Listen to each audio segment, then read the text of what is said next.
अस्सलाम वालेकुम स्टूडेंट्स, क्या हाल चाल है बेटा आप लोगों के। मेरा नाम है डॉक्टर मोहम्मद अरीज अली मिर्जा और मैं लेकर आ गया हूं आपके लिए 100% स्कॉलरशिप ऑनलाइन बैचेस।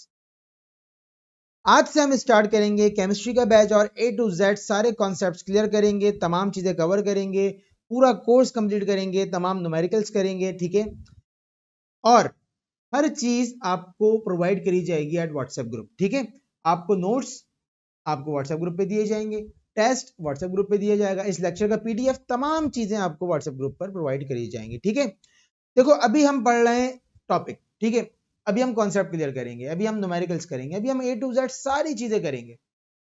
कॉन्सेप्ट लेना और समझना एक अलग चीज है और पेपर में अच्छा परफॉर्म करना और अच्छे मार्क्स गेन करना, पेपर सॉल्व करना, पेपर में क्या आने वाला है क्या नहीं आने वाला है, क्या चीज किस तरीके से लिखनी है, ये एक अलग आर्ट है।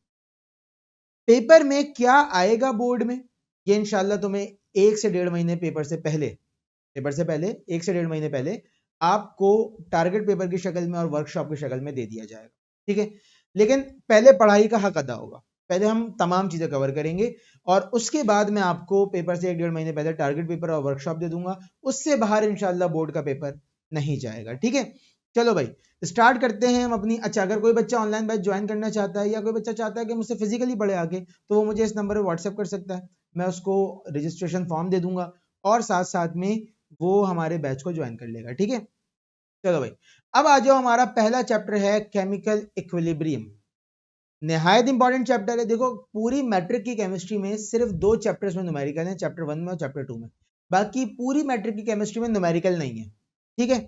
सिर्फ 2 चैप्टर में न्यूमेरिकल है, चैप्टर 1 में और चैप्टर 2 के अंदर, सही है। अब आ जाओ, अगर हम केमिकल इक्विलिब्रियम की बात स्टार्ट करते हैं तो बेटा सबसे पहले तो यहां पर एक टर्म लिखी हुई है इक्विलिब्रियम। इसका मतलब क्या होता है जरा हमें यह समझना है सबसे पहले तो। देखो बेटा इक्विलिब्रियम को उर्दू में कहा जाता है तवाजुन, ठीक है। उर्दू में इक्विलिब्रियम का मतलब है तवाजुन।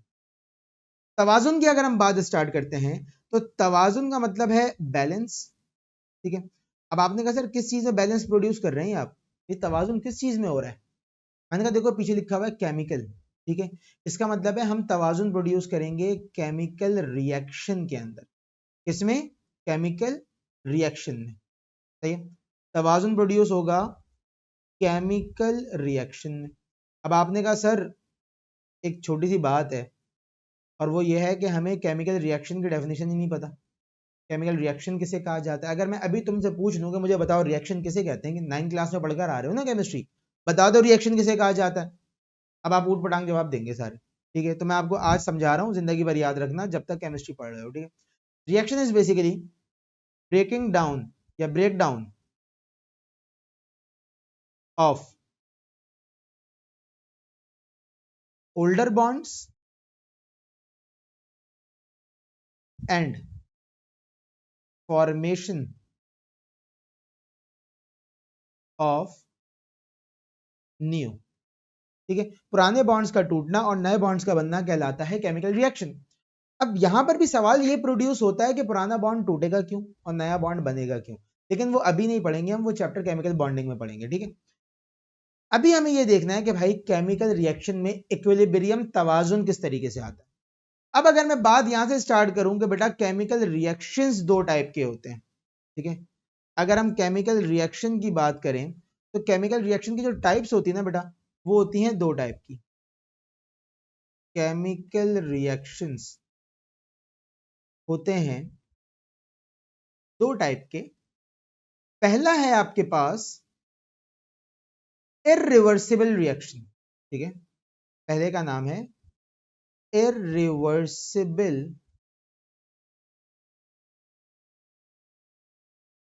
रिएक्शन, ठीक है। और दूसरे का नाम है रिवर्सिबल रिएक्शन। दूसरा है आपके पास रिवर्सिबल रिएक्शन, ठीक है। देखो हमारी बुक में जो हमारा सबसे पहला टॉपिक है वो यही है, ठीक है। पहला concept reversible reaction and dynamic equilibrium, ठीक है। तो हम बुक से भी आगे देखते रहेंगे थोड़ी थोड़ी चीजें, ठीक है। ये देखो रिवर्सिबल रिएक्शन, सही है। अच्छा, तो अब हमने कहा कि हमारे पास इररिवर्सिबल रिएक्शन और रिवर्सिबल रिएक्शन 2 टाइप्स हैं। अब इसका मतलब क्या है? देखो बेटा इररिवर्सिबल रिएक्शन वो है कि जिसमें रिएक्टेंट ने जिसमें रिएक्टेंट ने प्रोडक्ट बना दी और अब ये प्रोडक्ट बन चुकी है, अब ये प्रोडक्ट वापस से रिएक्टेंट नहीं बना सकती है। लेकिन अगर मैं आपसे बात करूं रिवर्सिबल रिएक्शन की, तो ये रिएक्शन ऐसा होता है कि जिसमें रिएक्टेंट प्रोडक्ट बना देता है, लेकिन प्रोडक्ट वापस से रिएक्टेंट में भी कन्वर्ट हो सकती है। ठीक है, यहां पर हम यूज करते हैं double arrow, double headed arrow. ठीक है, ये डबल हेडेड एरो जो है आपके पास, जिसके दो सर हैं, ठीक है, ये क्या बता रहा है, ये क्या डिनोट कर रहा है, क्या आपको इंफॉर्म कर रहा है, ये इंफॉर्म कर रहा है कि देखो भाई रिएक्टेंट प्रोडक्ट में जा सकता है और प्रोडक्ट वापस से रिएक्टेंट में भी आ सकता है। ये कहलाता है रिवर्सिबल रिएक्शन। और इस पूरे चैप्टर में हम सिर्फ और सिर्फ रिवर्सिबल रिएक्शन के ऊपर ही सारे लॉज और सारी एप्लीकेशंस अप्लाई कर रहे हैं। ठीक है, अब आपने कहा सर क्या रिवर्सिबल रिएक्शन की कोई एग्जांपल्स हैं? मैंने कहा बिल्कुल है। मिसाल के तौर पे एक प्रोसेस है जिसमें हम करते हैं फॉर्मेशन या प्रोडक्शन ऑफ अमोनिया। अमोनिया एक गैस है, ठीक है, प्रोडक्शन ऑफ अमोनिया, सही है बेटा। अमोनिया एक गैस है, उसका फॉर्मूला है NH3। इसकी प्रोडक्शन कैसे होती है? इसमें हाइड्रोजन कंबाइन होता है नाइट्रोजन के साथ और बनाता है अमोनिया NH3। अगर हम देखें तो ये रिएक्शन रिवर्सिबल होता है, डबल हेडेड एरो होता है इसका। ठीक है, और इसको बैलेंस करने के लिए यहां पर हम लगा देंगे 3 और यहां पर हम लगा देंगे 2। ठीक है, बेसिकली ये कौन सा प्रोसेस है? ये है हेबर्स प्रोसेस, इसको कहते हैं हेबर्स प्रोसेस। ठीक है भाई, ये आ गया हेबर्स प्रोसेस, सही है। अब देखो अगर मैं बुक में दिखा दूं तुम्हें ये चीज, तो यहां पर अगर आप देखें तो ये हेबर्स प्रोसेस लिखा हुआ है। ठीक है, ये रहा, ये हेबर्स प्रोसेस है आपके पास। ठीक है, देखो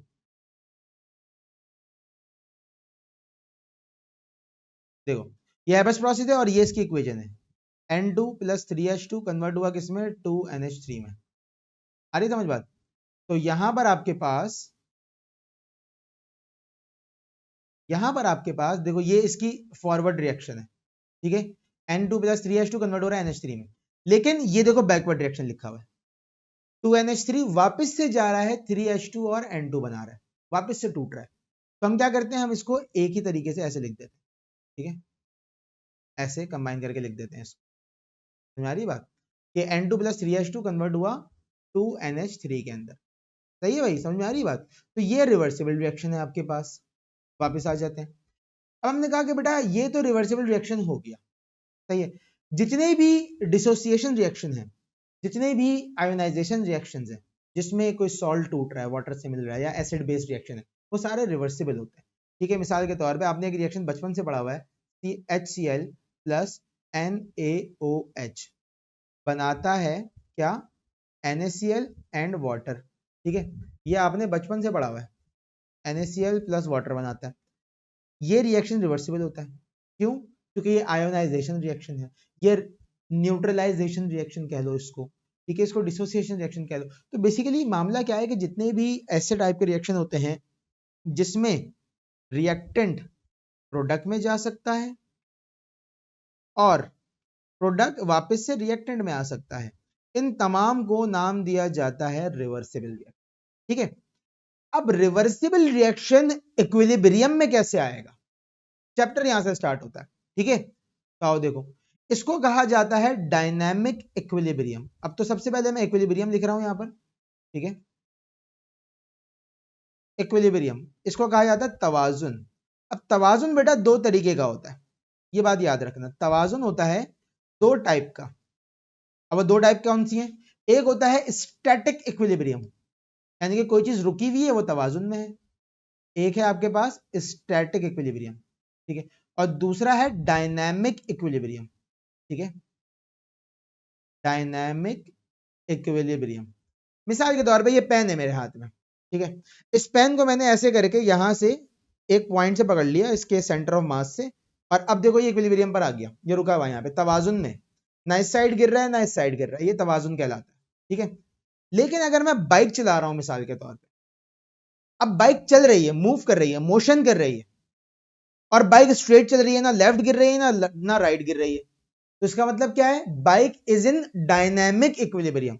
डायनेमिक इक्विलिब्रियम का मतलब होता है वो इक्विलिब्रियम के जिसमें कोई चीज मूव करते हुए तवाजुन में हो, ठीक है, यानी कि equilibrium while motion, equilibrium motion के दौरान।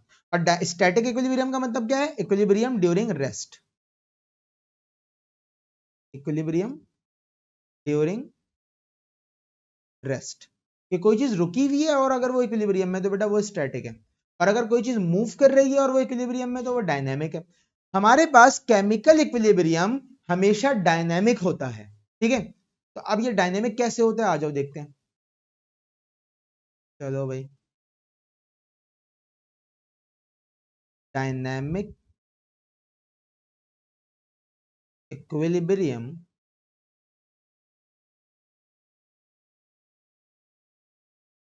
इन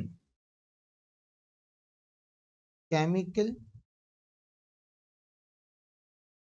रिएक्शन, केमिकल रिएक्शन में डायनेमिक इक्विलिब्रियम कैसे प्रोड्यूस होता है ये देखना है हमें, सही है भाई।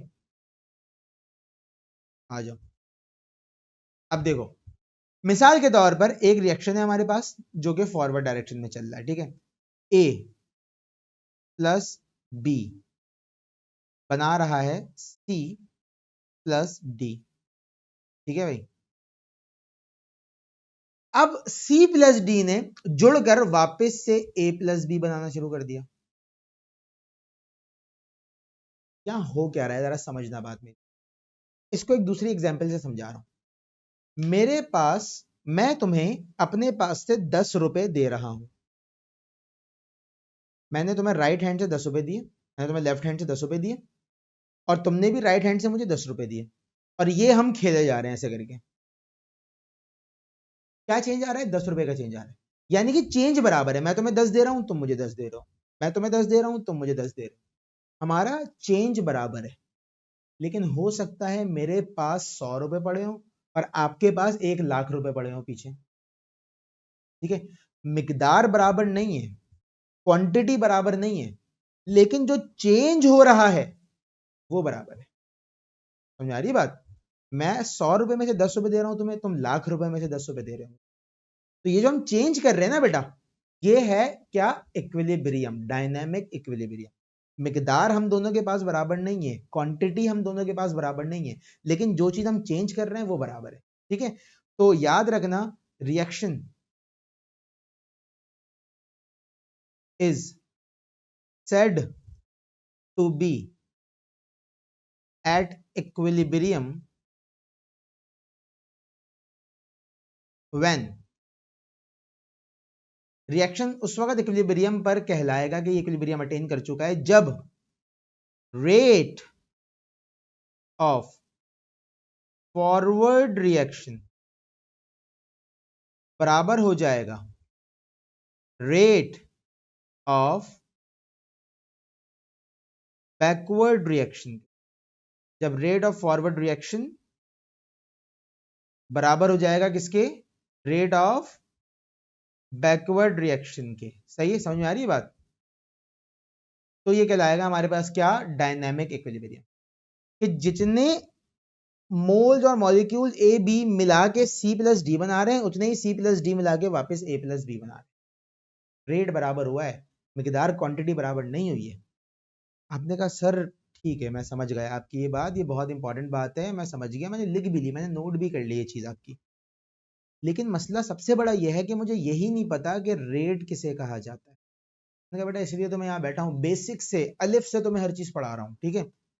रेट किस चीज को कहते हैं, देखो बेटा, रेट का मतलब होता है जब भी कोई चीज टाइम से डिवाइड हो जाए, टाइम से। मिसाल के तौर पे अगर मैं रेट ऑफ बॉक्स निकालना चाहता हूं, रेट ऑफ बॉक्स, डब्बे का बॉक्स निकाल, ओ डब्बे का रेट निकाल रहा हूं, तो मैं क्या करूंगा, बॉक्स डिवाइडेड बाय टाइम। जब भी तुम किसी चीज को टाइम से डिवाइड कर दोगे उसका रेट आ जाएगा। आपने कहा सर ठीक है समझ गया मैं रेट, लेकिन यहां तो रिएक्शन चल रहा है ना। अब रिएक्शन में किस चीज को टाइम से डिवाइड कराएंगे हम, क्या हम रिएक्टेंट को टाइम से डिवाइड करा देंगे तो डिवीजन ही नहीं होगी, ये कैसे होगी, या रिएक्शन टाइम से डिवाइड कैसे हो सकता है? मैंने कहा नहीं बेटा, तुम रिएक्टेंट या प्रोडक्ट को टाइम से डिवाइड नहीं कराओगे, तुम उसकी मिकदार के चेंज को टाइम से डिवाइड कराओगे। है तो क्या मतलब हुआ? मैंने कहा देखो, मिसाल के तौर पे एक रिएक्शन अभी स्टार्ट नहीं हुआ, अभी मैंने लिखा हुआ है ए प्लस बी, अभी ये स्टार्ट नहीं हुआ, ए अलग है बी अलग है, मैंने ए और बी को जोड़ दिया, मिला दिया आपस में। जब मैंने ए और बी को आपस में मिलाया तो क्या हुआ? सी और डी बनना स्टार्ट हुआ। यहां से क्या बनना स्टार्ट हुआ? सी और डी बनना स्टार्ट हुआ। तो ये सी और डी कैसे बनना स्टार्ट हुआ? ए और बी जब मिला तो वक्त के साथ होगा क्या? सुनना गौर से बात, टाइम चेंज हो रहा है ना मुसलसल, हर लम्हा टाइम चेंज हो रहा है, तो हमने यहां पे लिख दिया चेंज इन टाइम। वक्त के चेंज होने के साथ हो क्या रहा है? ठीक है, जब वक्त चेंज हो रहा है तो उसके साथ क्या हो रहा है? आहिस्ता आहिस्ता ए और बी गायब होते जा रहे हैं और सी और डी नुमाया होते जा रहे हैं, बनते जा रहे हैं। तो वक्त के साथ ए और बी की मिकदार कम होगी और सी और डी की मिकदार बढ़ेगी। अभी ए और बी अलग अलग है, मैंने मिलाया ही नहीं है, जोड़ा ही नहीं है, तो सी और डी वजूद में ही नहीं है, इस वक्त एग्जिस्ट ही नहीं करते। ठीक है, अब मैंने ए और बी जोड़ दिए, मिला दिए, अब सी और डी बनना स्टार्ट हुए।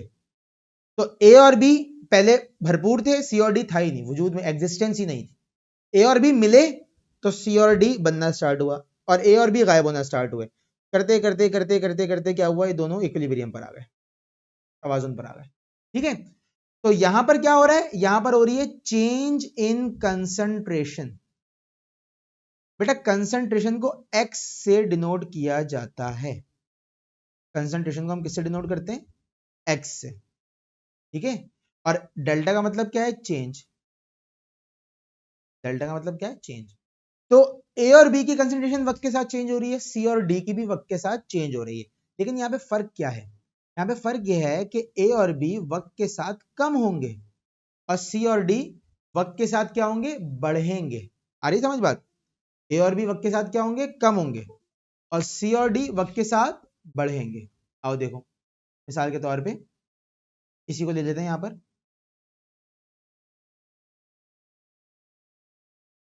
ठीक है, अब देखो, अगर मैं ये फॉर्मूला बना रहा हूं फॉर रिएक्टेंट, अगर मैं रिएक्टेंट के लिए फॉर्मूला बना रहा हूं तो क्या बनेगा बेटा?